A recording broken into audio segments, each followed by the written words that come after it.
Em nome do Pai, do Filho e do Espírito Santo. Amém. Caros irmãos e irmãs, no nosso último programa nós refletimos um pouco sobre o cânon da Sagrada Escritura, vimos quais são os livros que a Igreja considera inspirados do Antigo e do Novo Testamento. E agora nós chegamos ao parágrafo número 121, falando mais especificamente sobre o Antigo Testamento. A Igreja vai dizer o seguinte: o Antigo Testamento é uma parte indispensável das Sagradas Escrituras. Seus livros são divinamente inspirados e conservam valor permanente, pois a antiga aliança nunca foi revogada. Isso está na Dei Verbum, número 14. Só lembrando, Dei Verbum, Constituição Dogmática do Concílio Vaticano II sobre a Palavra de Deus. Tem muitos irmãos nossos que parece que menosprezam o Antigo Testamento. Na realidade, nós só vamos entender o Novo Testamento se tivermos o pano de fundo, as reflexões apresentadas pelo Antigo, porque o Antigo reflete justamente todo esse itinerário de revelação de Deus preparando a vinda de seu Filho entre nós. Então, o Antigo Testamento é uma parte indispensável da Sagrada Escritura. Seus livros são divinamente inspirados e conservam valor permanente.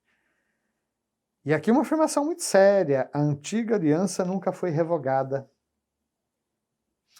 Paulo se preocupava muito com essa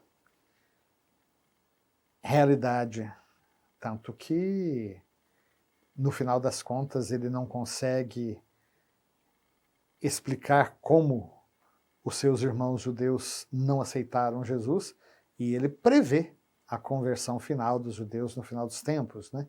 A conversão dos judeus no final dos tempos. Seja como for, Paulo tem, em determinados escritos, elogios muito grandes ao povo judeu, no sentido de mostrar que eles sim são a videira original na qual nós somos enxertados. Mas a vida começou lá. E aí chegamos ao parágrafo 122. Com efeito, a economia do Antigo Testamento estava ordenada principalmente para preparar a vinda de Cristo, Redentor de todos. De fato, o Antigo Testamento é uma grande preparação para a vinda de Cristo. Embora contenham também coisas imperfeitas e transitórias, os livros do Antigo Testamento dão testemunho de toda a divina pedagogia do amor salvífico de Deus. Neles encontram-se sublimes ensinamentos acerca de Deus e salutar sabedoria concernente à vida do ser humano, bem como admiráveis tesouros de preces. Nestes livros está latente o mistério de nossa salvação. Dei Verbum, número 15. Queremos realmente pedir ao Senhor, nosso Deus, que nos dê um grande amor para com a Bíblia inteira. Claro que para nós o centro da Bíblia são os Evangelhos. E nos Evangelhos, a vida e a obra de Jesus, e mais particularmente o seu mistério pascal. Mas o Antigo Testamento conserva toda a sua importância. Por isso, parágrafo 123, os cristãos veneram o Antigo Testamento como verdadeira palavra de Deus. A Igreja sempre rechaçou vigorosamente a ideia de rejeitar o Antigo Testamento sob o pretexto de que o Novo o teria feito caducar. Houve um herege lá nos começos da Idade Média, chamado Marcião, que dizia que o Deus do Antigo Testamento era um, o Deus de Jesus Cristo era outro. E com a vinda de Jesus, o Antigo Testamento teria caducado. Esta não é a fé da Igreja. De fato, sempre a Igreja rechaçou qualquer tentativa de rejeitar o Antigo Testamento. Agora, naturalmente, a palavra de Deus, né, ela é força de Deus para a salvação de todo aquele que crê, ela é fundamentada e manifesta o seu vigor de modo eminente nos escritos do Novo Testamento. Dei Verbum 17. Esses escritos nos fornecem a verdade definitiva da revelação divina. Seu objeto central é Jesus Cristo, o Filho de Deus encarnado, seus atos, ensinamentos, paixão e glorificação, assim como os começos de sua igreja sob a ação do Espírito Santo. Então vejam, meus queridos, queremos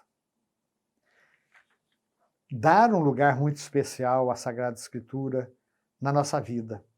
O verdadeiro crente, ele é formado, o verdadeiro católico, ele é formado na escola da palavra e na escola da Eucaristia. São duas mesas que nas nossas celebrações conservam a sua dignidade. O ambão, que é a mesa da palavra, e o altar, que é a mesa da Eucaristia.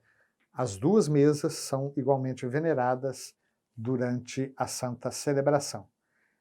A palavra prepara justamente o Santo Sacrifício e a própria narrativa do sacrifício de Cristo é tirada das Escrituras. Então, para nós resumirmos tudo isso, o Antigo Testamento é ordenado principalmente para preparar a vinda de Cristo Redentor. O Catecismo admite que no Antigo Testamento existem coisas imperfeitas e transitórias. Se nós tomamos, por exemplo, o livro do Levítico, que fala do sacrifício de animais, de touros, de ovelhas, de cabras, que fala da oferta das primícias, que fala da oferta dos primogênitos. Tudo isso, de fato, foi superado, e a Carta aos Hebreus deixa isso muito claro, pelo sacrifício único de Cristo. Então existem realmente coisas no Antigo Testamento que são transitórias. Nós as conhecemos ainda como inspiradas, mas nesse contexto de preparação para a vinda de Cristo. Seja como for, o Antigo Testamento dá testemunho de toda essa pedagogia do amor salvífico de Deus. Ali temos, até hoje, sublimes ensinamentos sobre Deus. Os livros sapienciais são de grande atualidade, e os Salmos, e não só os Salmos, muitos outros cânticos do Antigo Testamento, são tesouros de oração que a Igreja usa ainda hoje na sua liturgia. E nesses livros também está ali, ainda latente, ainda adormecido, mas já em pleno desenvolvimento, o mistério da nossa salvação. Por isso, nós temos aqui um critério importante, né? Já vimos que a Bíblia, do Gênesis ao Apocalipse, ela nos fala sobre uma única palavra, que é Jesus Cristo. O Antigo Testamento preparando, o Novo Testamento relatando a vinda de Jesus. Por isso, qualquer tentativa de excluir o Antigo Testamento deve ser por nós vigorosamente rejeitada.